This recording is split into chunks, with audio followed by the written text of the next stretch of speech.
तो हर जगह चीनी सैनिकों का जमावड़ा बढ़ रहा, और अब साथ साथ जो ये मिसाइल के उन्होंने इस्टेब्लिशमेंट बनाने शुरू किए हैं, सरफेस टू सरफेस मिसाइल के, सतह से सतह पे मार करने वाली मिसाइल के, ये हमारे लिए बेहद चिंता का विषय है। मारने वाली मिसाइल के सारे जो है साधन इस्टेब्लिश कर रहा है, ये भारत की सीमाओं और भारत के लिए जो है बहुत ही खतरनाक बनने जा रहा है।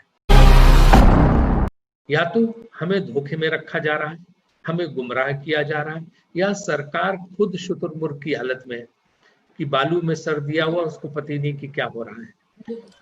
तो ताजा हमारे पास सूचनाएं आई हैं, और जो इस तरह की जो निष्पक्ष सिक्योरिटी एजेंसीज हैं, उन्होंने जो सैटेलाइट तस्वीरें भेजी हैं, जो आपको हमारा मीडिया डिपार्टमेंट शेयर करेगा, उसके हिसाब से चीन सीमा पर, भारत चीन सीमा पर अब चीन जो है सतह से सतह की ओर मारने वाली मिसाइल के सारे जो है साधन इस्टेब्लिश कर रहा है, वहां पे वो सुविधाएं बना रहा है। और ये हमारे लिए बहुत खतरनाक है, क्योंकि इसके जरिए उसका जो ये मिसाइल का सिस्टम होगा, वो सीधे सीधे भारत की सीमाओं और भारत के लिए जो है बहुत ही खतरनाक बनने जा रहा है। और ये पिक्चर्स जो है, ये देफ्सा ऑन ट्विटर, आप उस पर देख सकते हैं, उसने ये सब करके की है। और ये दो जगह विशेष रूप से, डोकलम पास के पास और नाकालू पास। यहाँ नाकालू पास आपको जैसे पता है कि ये जो है 9 मई को दोनों हमारी भारत और चीन की सेनाओं की यहीं पे झड़प हुई थी। हमारे जो है 7 लोग इंजर्ड हुए थे, चाइनीज के भी सोल्जर्स इंजर्ड हुए थे। और ये जो है दोकाला पास और नाकुला पास, ये सबसे ज्यादा यहाँ पे कर रहे हैं। और उसके अलावा वो चारों तरफ से हमें घेरने की कोशिश कर रहे हैं, जो बहुत चिंता की बात है। आपको पता है कि जब डोकलम का इशू पार्लियामेंट में, हम भी इस बहस में शामिल हुए थे, बहुत उस समय से चल रहा था। वहाँ उस समय भी सरकार ने जो प्रिकॉशंस लेने चाहिए थे नहीं लिए। हमारी सुषमा स्वराज जी नहीं रही विदेश मंत्री, उन्होंने स्थिति स्पष्ट की थी राज्यसभा में, लेकिन इसके बावजूद अगर स्थिति आप देखें तो वहां पे उन्होंने जो है अपना ऐसा प्रभाव वहां पे बनाया है, इस तरह से पूरी सेनाएं वहां पर ये की हैं, डिप्लॉय की हैं, तो उससे हमारी पूरी अरुणाचल प्रदेश की सीमा के लिए खतरा बढ़ता है। और साथ साथ पूरे नॉर्थ ईस्ट के लिए, जो गौरव जी आगे नॉर्थ ईस्ट से हैं, आपको एक्सप्लेन करेंगे कि किस तरह से हमारी नॉर्थ ईस्ट की सीमाओं पर चीनी सैनिकों का जमावड़ा बढ़ता जा रहा है।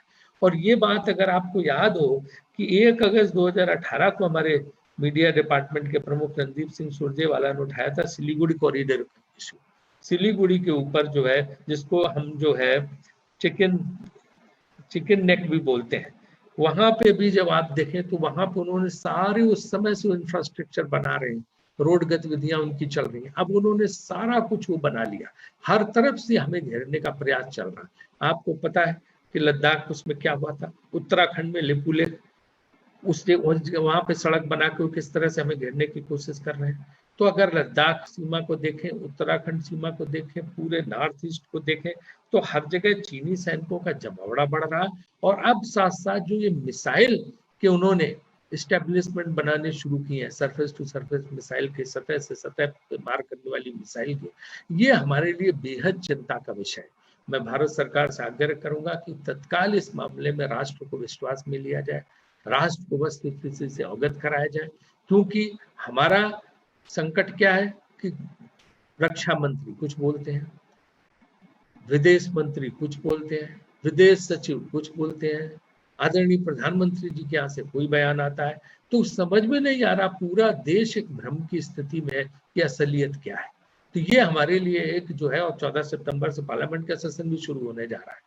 मुझे लगता है सरकार को सबसे पहले इस पे भी बहस, कोरोना के बाद इस पर बहस होनी चाहिए, और सरकार को देश के सामने स्थिति स्पष्ट करनी चाहिए।